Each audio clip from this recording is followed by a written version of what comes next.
Hello, and welcome back to my channel. As I mentioned, this is a new format. Hey guys, I just dodged from my office, so I'm trying to look organized for you as well. But yes, today I wanted to come here and talk a bit about why I hate vision boards. I've done a podcast with the same title, so I'm sure I will be murdered by many of you who love vision boards. But before you get to that, let me just clarify. I have nothing against vision boards if they are done properly. Like if you have thought through the entire process, nobody can argue that vision boarding or goal setting or whatever it is you call it is a bad idea. Now, the reason I dislike vision boards so much is because people get stuck, at least a lot of the people that I know, don't do it right. They get stuck on having the cute little picture on the paper or cardboard or digital vision boards now, and they forget the process to get to that cute picture. And so I wanted to talk about how it's important to have a goal. It's important to know your destination because then you can get there. But if you focus so much on the destination, it just remains a dream. And for a lot of people, that's what's happened. Now, we are in March, we just entered March. So a lot of us need to actually check on where we are because we're already, heading to a quarter of the year. Yes. But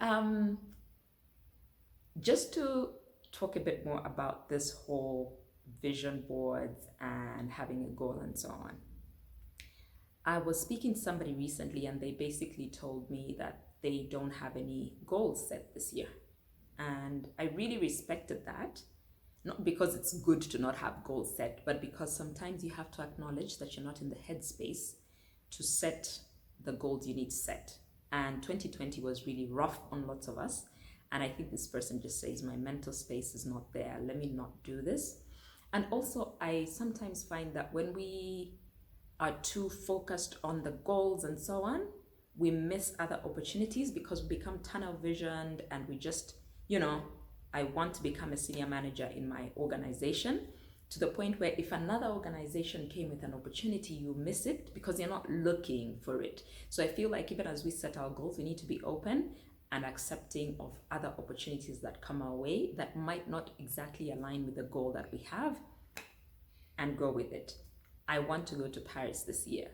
If Paris is still in lockdown, somebody invites me to Dakar, I am going to Dakar. But if I'm too focused on Paris, that becomes a barrier to me. And frankly, I've had the most success in years where I haven't set very solid goals. So I always have like a long-term vision of where I want to get to. I always say everything I do is for my 65-year-old self. So there's always a plan, but there are years where I haven't really set any major goals or times. I don't normally follow the calendar year. So I only did my planning this year in February, which I was fine with. I didn't need to do it in January because I have certain goals that are rolling. But as I was saying, if my goal is X, but Y comes up and Y is a really good opportunity too, I'm not turning it down, I'm taking it.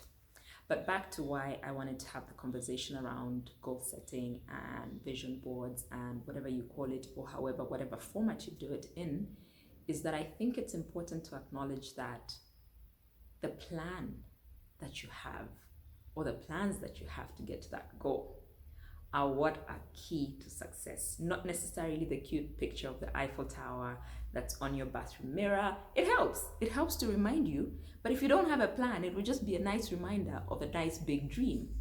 But you need to start to break it down of what do I need to do if I'm to get to this goal. I'll stick with a Paris example.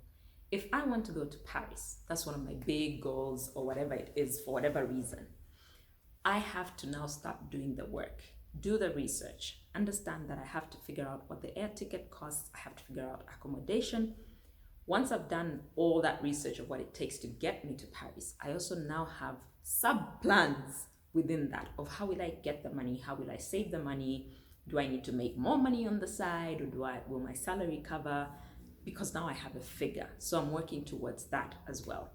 And then how will I navigate when I'm there? Do I need to learn French? If I need to learn French, then I start to break it down as well. So is it 15 minutes of a podcast that teaches French? Is it me getting a tutor? Is it, finding a friend that speaks French to practice with if I already have some basics? And so just to say that detail to me is far more important than the actual picture of the Eiffel Tower. I don't need to know how many stairs are there inside. I know I'm going to the Eiffel Tower, but I need to have a plan of how to get there. And I really urge you to break down your goals into those plans. Have checkpoints in the plan. So like every 3 months, I'm going to check in on my savings plan. If I'd said I need $1,000 to get to Paris, and I have 10 months, do I have $300 after 3 months? Do I have $600? If I don't, how do I adjust? How do I maneuver so that I hit my goal in the time frame that I need to? And even within that, also understanding that you have to be kind to yourself sometimes. Plans might not work. And if it's really something that you couldn't do anything about, how do you regroup? How do you pull yourself together? 2020 showed us flames. People had plans and then your business is not doing well. How do you reorganize quickly enough? How do you change those plans? The thing is, if you haven't gone to that level of detail, the problem you then have is you have this goal, you didn't have a plan of how to get there, a curveball has been thrown at you, and now you can't even regroup.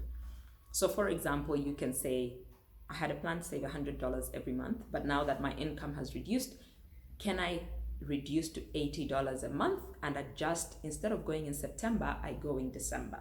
So you're still working towards your goal, but you're able to adjust.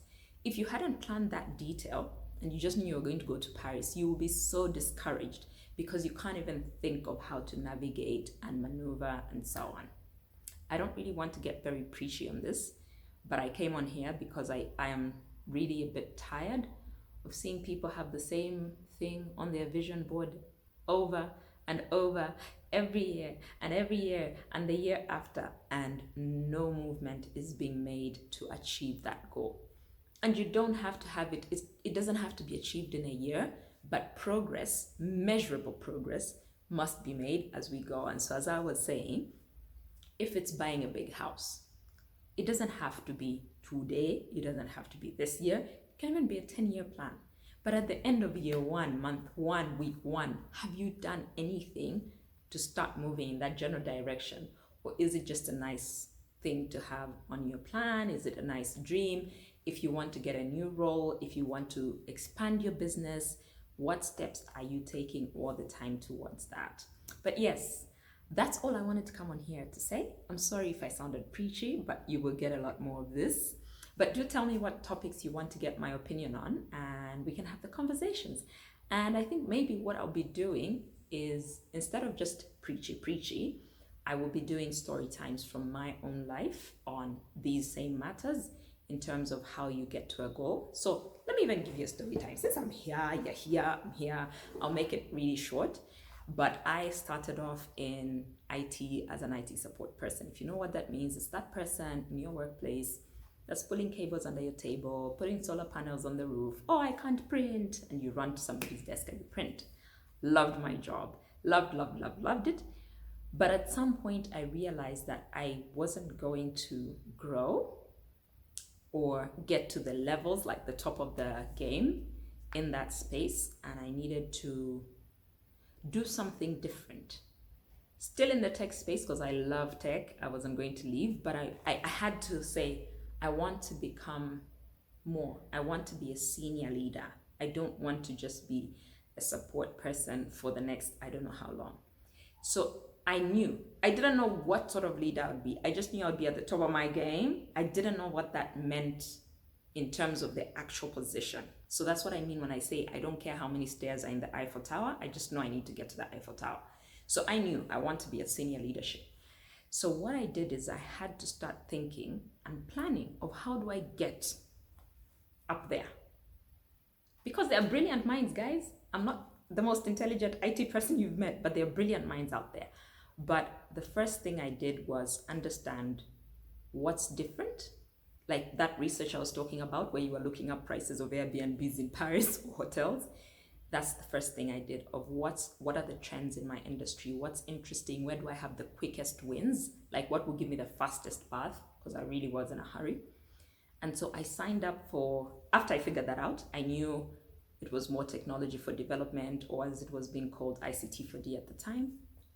I signed up for 3 courses that nobody had heard of that were in that direction. The organization was just starting out, so it was, I think, how to use phones in development, mobile phones in development, how to use mobile phones in monitoring and evaluation, something, technology for international development. I don't even remember, but those 3 courses changed my career and my life.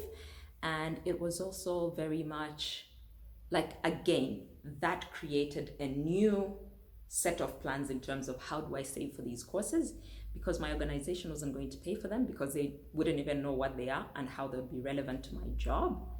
Once I did those courses, it was now identifying how do I plug in to the work that the organization does, how do I bring value.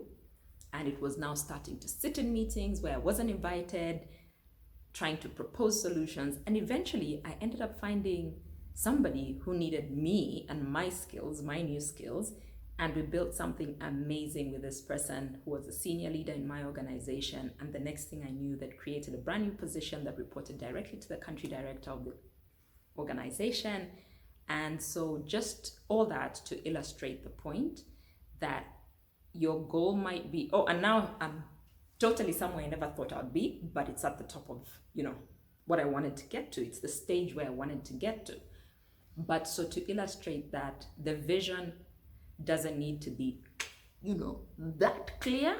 It just needs, you need to know where you want to go, but the plan must be detailed and you must be ready to execute.